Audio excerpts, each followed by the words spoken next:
ईद इस्लाम धर्म का एक अत्यंत महत्वपूर्ण और पवित्र त्योहार है जिसे दुनिया भर के मुसलमान बड़े उत्साह, श्रद्धा और भाईचारे के साथ मनाते हैं। ईद शब्द अरबी भाषा से आया है जिसका अर्थ होता है बार बार आने वाली खुशी। इस्लाम में मुख्य रूप से दो प्रमुख ईद होती हैं, ईद उल फित्र और ईद उल अज़हा, जिसे आमतौर पर बकरीद कहा जाता है।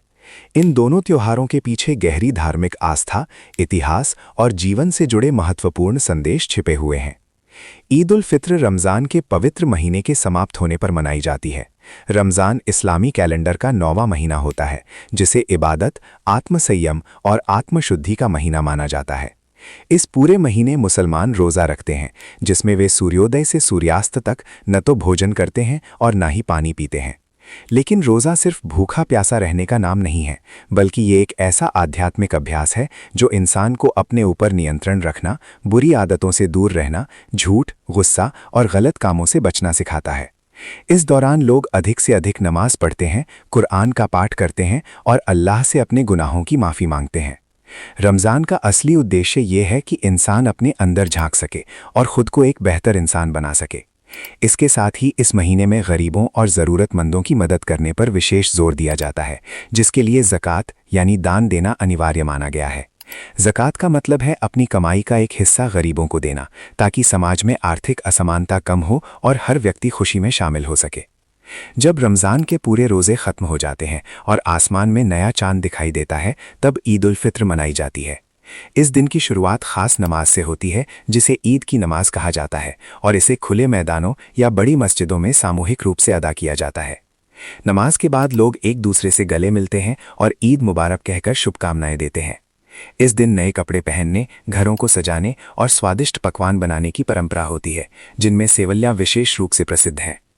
बच्चे इस दिन खास तौर पर खुश होते हैं क्योंकि उन्हें बड़ों से ईदी यानी उपहार या पैसे मिलते हैं।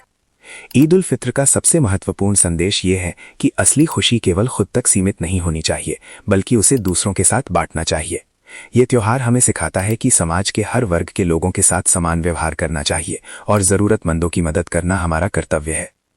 दूसरी ओर ईद उल अज़हा यानी बकरीद एक ऐसी ऐतिहासिक घटना की याद में मनाई जाती है जो त्याग, समर्पण और आस्था का सर्वोच्च उदाहरण है।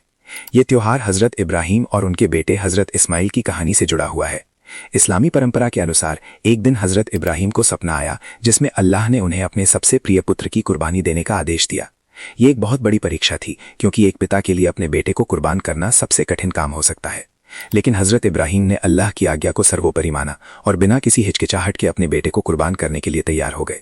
जब वे इस परीक्षा को पूरा करने वाले थे, तब अल्लाह ने उनकी सच्ची नीयत, ईमान और समर्पण को देखकर उनके बेटे की जगह एक जानवर भेज दिया और उनकी कुर्बानी को स्वीकार कर लिया। इसी घटना की याद में हर साल ईद उल अज़हा मनाई जाती है। इस दिन मुसलमान जानवर की कुर्बानी करते हैं और उसका मांस 3 बराबर हिस्सों में बांटते हैं। एक हिस्सा अपने लिए, दूसरा रिश्तेदारों और दोस्तों के लिए और तीसरा गरीबों और ज़रूरतमंदों के लिए। इस परंपरा के पीछे ये संदेश छिपा है कि इंसान को अपनी सबसे प्रिय चीज़ भी अल्लाह के रास्ते में कुर्बान करने के लिए तैयार रहना चाहिए और हमेशा दूसरों की भलाई के बारे में सोचना चाहिए। ईद उल अज़हा का त्योहार हमें यह भी सिखाता है कि असली कुर्बानी केवल जानवर की नहीं होती, बल्कि अपने अंदर की बुरी आदतों, लालच, अहंकार और स्वार्थ को त्यागना ही सच्ची कुर्बानी है। ये त्योहार हमें निस्वार्थ सेवा, त्याग और समाज के प्रति जिम्मेदारी का एहसास कराता है।